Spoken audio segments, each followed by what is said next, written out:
when I started in this line of work with Amos Tversky some 40 years ago, we somehow believed that imposing or rationality on thinking, not necessarily of individuals but of organizations, was a feasible objective. And I sort of was a great believer in decision analysis and so on, and in systematic approaches to decision making. And I believe that was going to happen. It looked so compelling, the case for decision analysis did.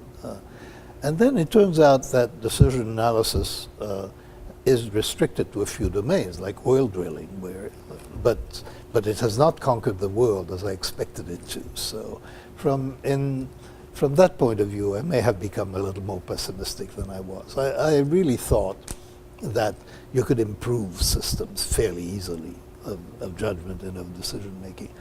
I still believe they can be improved, but I'm less optimistic about it. So even someone who's spending lots of time trying to improve their decision-making process, at best they can fine-tune around the edges?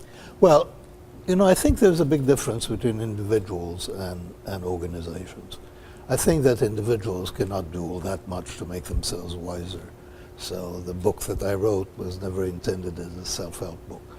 Organizations, I think, can help themselves improve their decision. Again, it's not going to be a huge improvement, but if you learn to avoid a few mistakes, and making better decisions is not costly relative to mistakes.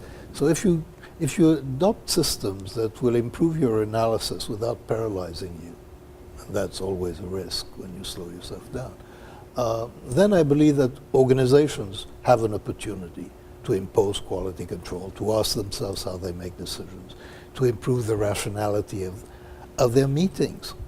There is an opportunity to improve how meetings are run, because by and large I think they're run very poorly. So there are various things that organizations can do. Individuals, not so much. I would say my best advice to individuals is have intelligent friends and consult them when